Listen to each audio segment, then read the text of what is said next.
તમારું સ્વાગત છે મારા કિચનમાં. આજે આપણે બનાવીશું નાસ્તામાં ફરસાણ માટે એકદમ ચટપટા ટેસ્ટી એવા જામનગરના ફેમસ તીખા ઘૂઘરા.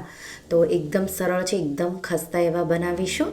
જો તમને મારી રેસિપીઓ ગમતી હોય અને હજુ સુધી ચેનલને સબસ્ક્રાઈબ ન કર્યું હોય તો સબસ્ક્રાઈબ કરજો અને બાજુમાં આપેલી ઘંટી દબાવજો એટલે નવી નવી રેસિપીના તમને નોટિફિકેશન આવે. તો ચાલો બનાવીએ. તો પહેલાં આપણે લોટ બાંધી લઈશું. એના માટે એક બાઉલમાં 2 કપ મેંદો. તો જો તમે ગ્રામમાં લ્યો તો મેં અહીંયા 200 ગ્રામ જેટલો મેંદો લીધો છે. એમાં 1 ટીસ્પૂનથી થોડું ઉપર મીઠું કે પછી સ્વાદ પ્રમાણે, 2 થી 3 ટેબલ સ્પૂન જેટલું તેલનું મોણ, 1 ટીસ્પૂન અજમો મસળીને આ રીતે ઉમેરી દઈશું. બધી સામગ્રીઓને એકદમ સારી રીતે મિક્સ કરી દઈશું. અને આપણે અહીંયા મોણ છે એ મુઠ્ઠી પડતું હોવું જોઈએ. જ્યારે તમે આ રીતે એકદમ સારી રીતે મિક્સ કરી લ્યો પછી તમારે મુઠ્ઠી પાડવાની. તો હવે મુઠ્ઠી પડે છે તો એકદમ સારું એવું મોણ દેવાઈ ગયું છે. તો હવે આપણે એમાં થોડું પાણી ઉમેરીશું. ખૂબ જ સારી રીતે મસળી અને લોટ બાંધવાનો છે. થોડું પાણી મેં ઉમેર્યું. હવે એક ટીપ છે, આ લોટમાં તમારે અડધું લીંબુનો રસ નીચોવવાનો. તો એનાથી બહુ સારો એવો ટેસ્ટ આવશે, ખટાશ નહીં આવે. આપણે અડધું લીંબુનો રસ, એનાથી જે ઘૂઘરા પર બબલ આવતા હોય એ આવશે નહીં અને એકદમ ખસ્તા એવા બનશે. અને લોટ આપણે અહીંયા પૂરીનો લોટ હોય એના કરતાં થોડો કઠણ રાખીશું. તો જે આપણે પૂરી વણતા હોઈએ તો એમાં લોટ વાપરતા નથી હોતા, તો એવો કઠણ હોય છે થોડો, એનાથી થોડો કઠણ રાખીશું. તો અહીંયા તમને લગભગ અડધો કપથી થોડા ઓછા પાણીની જરૂર પડશે. તો હું લોટ બાંધી લઈશ આ રીતે ખૂબ જ મસળીને. તો તમે જોઈ શકો છો લોટ આપણો કેવો છે. ખૂબ જ સારી રીતે 2 થી 3 મિનિટ જેવું આપણે મસળી લઈશું. તો તમને જો કઠણ બહુ લાગે તો થોડું અમથું પાણી છાંટી અને પાછો થોડો મસળી સ્મૂથ કરી લેવાનો. મસળાઈ જાય એટલે લોટને ઢાંકી 10 થી 15 મિનિટ જેવો સાઈડમાં મૂકી દઈશું. ત્યાં સુધીમાં આપણે ઘૂઘરાનું સ્ટફિંગ બનાવી લઈશું. તો અહીંયા મેં 4 મીડિયમ બટેટા બાફી અને ગરમ હોય ત્યારે જ મેં ખમણી લીધા છે. એમાં આપણે 1 ટીસ્પૂનથી થોડું ઉપર મીઠું કે પછી સ્વાદ પ્રમાણે, 2 ટીસ્પૂન આમચૂર પાવડર, અડધી ટીસ્પૂન સંચળ, 1/2 ટીસ્પૂન જેટલો ગરમ મસાલો અને 1 ટેબલ સ્પૂન તો લગભગ 1/2 ટેબલ સ્પૂન જેટલી આદુ મરચાંની પેસ્ટ. તો તીખા લીલા મરચાં હોય એવા લેવાના, તો બહુ સારો એવો ટેસ્ટ આવશે. 1/4 ટીસ્પૂન જેટલી હિંગ ઉમેરીશું અને સાથે 2 ટીસ્પૂન શેકેલા જીરાનો પાવડર ઉમેરીશું. 2 થી 3 ટેબલ સ્પૂન જેટલા ઝીણા કાપેલા લીલા ધાણા, વધારે પણ તમે ઉમેરી શકો છો.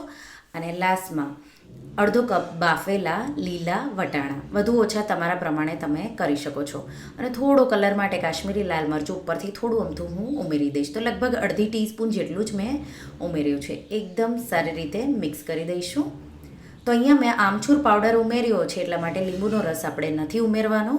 અને જો તમે લીંબુનો રસ ઉમેરો તો તમારે થોડું ધાણા જીરું ઉમેરવાનું. તો એના લીધે થઈને ડ્રાય મસાલો રહેશે. આ રીતે મિક્સ કરી દઈશું એકદમ સારી રીતે.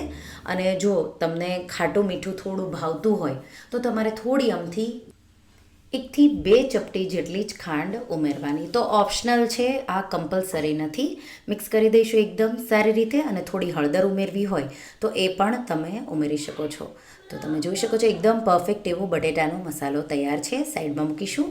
અને હવે લોટને રેસ્ટ થતાં લગભગ 15 થી 20 મિનિટ જેવું થઈ ગયું છે. પાટલી પર થોડું અમથું તેલ મેં ગ્રીસ કર્યું અને ખૂબ જ સારી રીતે લોટને મસળી લઈશું.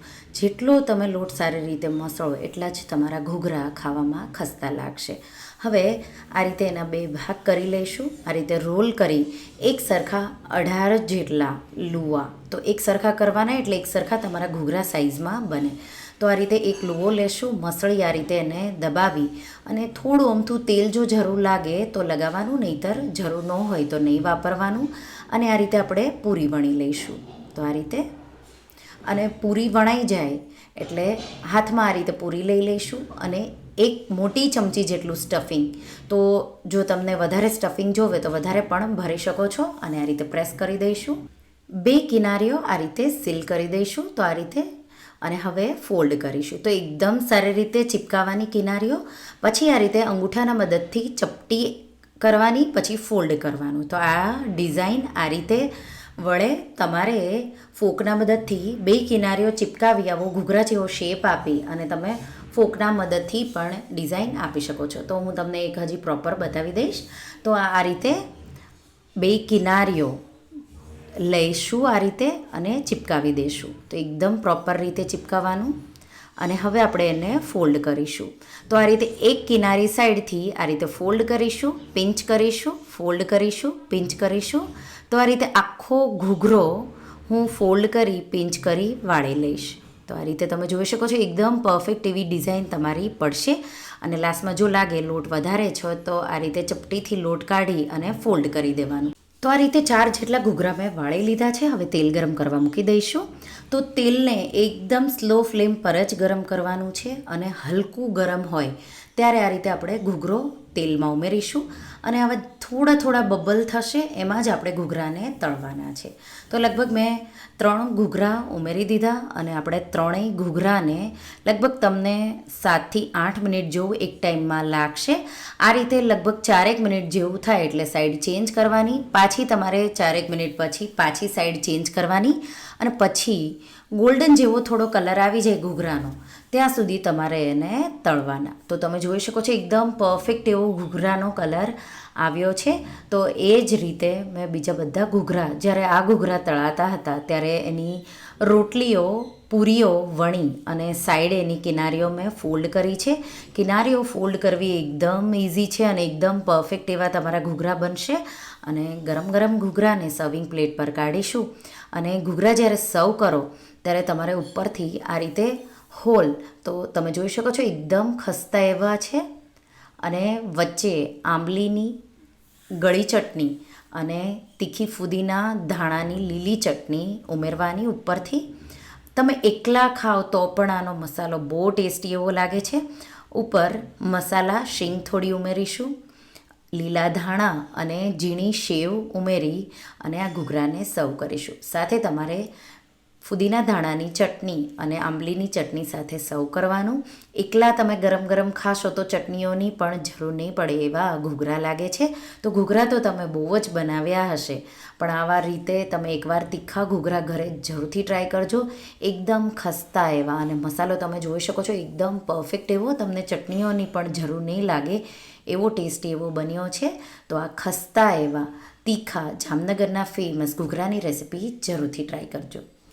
તો તમને આ રેસિપી કેવી લાગી મને કમેન્ટમાં જરૂરથી જણાવજો. અને જો રેસિપી ગમી હોય તો વિડીયોને લાઇક કરજો, શેર કરજો અને મારા ચેનલને સબસ્ક્રાઈબ કરજો. અને આવી જ નવી રેસિપીઓ માટે તમે બેલ આઇકન બટનને પ્રેસ કરજો. Thank you for watching.